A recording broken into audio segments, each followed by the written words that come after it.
Big boss Malayalam season 7 റിവ്യൂവിലേക്ക് എല്ലാവർക്കും സ്വാഗതം. അങ്ങനെ നിന്ന് നല്ലൊരു കിടുക്കാച്ചി വീഡിയോ ആണ് വന്നിരിക്കുന്നത്. സംഭവം മറ്റൊന്നുമല്ല, നമ്മുടെ ലൈവിൽ കണ്ടൊരു സംഭവമാണ്. നമ്മുടെ ലക്ഷ്മി വന്നിട്ട് അഭിലാഷിനോട് പറയുകയാണ്, എനിക്ക് എല്ലാവരോടും ക്ഷമ പറയണം, കാരണം എൻ്റെ ഭാഗത്ത് തെറ്റുണ്ട്. ഒനിൽ വന്ന് പറഞ്ഞ കാര്യമാണെങ്കിൽ ഒനിലിനോട് ഞാൻ പറഞ്ഞ കാര്യമാണെങ്കിൽ അത് തെറ്റായി പോയി എന്ന് എനിക്ക് മനസ്സിലായി. അതുപോലെ തന്നെ ആദില നൂറയെ പറഞ്ഞ ഒരു സംഭവം ഉണ്ടല്ലോ, അപ്പോൾ അതിലൊക്കെ എനിക്ക് വിഷമമുണ്ട്. മിക്കവാറും ഞാനിന്ന് എവിക്റ്റായി പോകാൻ ചാൻസ് ഉണ്ട്. പോയാലും എനിക്ക് പ്രശ്നമൊന്നുമില്ല. പക്ഷെ എനിക്ക് ഇതിൻ്റെ പേരിൽ മാപ്പ് പറയണം എന്ന് പറഞ്ഞിരിക്കുകയാണ് നമ്മുടെ ലക്ഷ്മി. അപ്പോൾ അതിനു വേണ്ടിയിട്ട് എല്ലാവരെയും കൂടെ വിളിച്ചു കൂട്ടണമെന്ന് ലക്ഷ്മി അഭിലാഷിനോട് പറയുകയാണ്. അഭിലാഷ് പറയുന്നു, എനിക്ക് സൗകര്യമില്ല, അതിനൊന്നും പറ്റില്ല എന്ന് പറയുന്നു. കാരണം പുള്ളിക്കാരത്ത് ഇത്രയും ദിവസം ഉറങ്ങിപ്പോയോ? ഈ സംഭവങ്ങളൊക്കെ നടന്നിട്ട് ഇന്നിപ്പോൾ ലാലേട്ടൻ വരുന്നു എന്ന് ഉള്ള ആ ഒരു സമയം വന്നപ്പോഴാണ് പുള്ളിക്കാരത്തി ഉണർന്നത്. ഇത്രയും ദിവസം ഉറക്കത്തിലായിരുന്നു.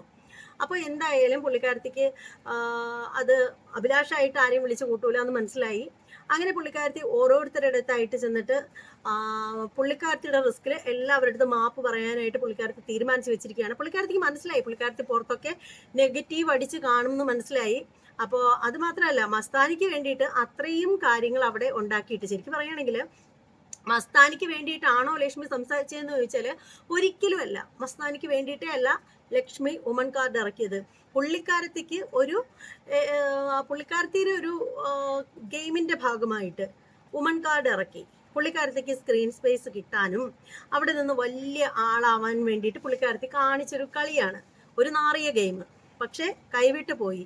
കയ്യിൽ നിന്ന് പോകുമെന്ന് പുള്ളിക്കാരത്തി വിചാരിച്ചില്ല. അപ്പോൾ ഇന്നെന്തായാലും ലാലേട്ടൻ വരും. പുള്ളിക്കാരത്തി കഴിഞ്ഞ ദിവസം അനുമോളെ റോസ്റ്റ് ചെയ്തെങ്കിൽ ഇന്ന് ലക്ഷ്മിയെ ഫ്രൈ ചെയ്യുമായിരിക്കും എന്ന് തന്നെ നമ്മൾ കരുതുന്നു.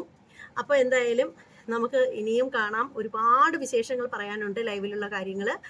അപ്പോൾ നിങ്ങൾ നമ്മുടെ ചാനൽ സബ്സ്ക്രൈബ് ചെയ്തിട്ടില്ലാത്ത ആളുകൾ ഒന്ന് സബ്സ്ക്രൈബൊക്കെ ചെയ്ത് സപ്പോർട്ട് ചെയ്തോളൂ.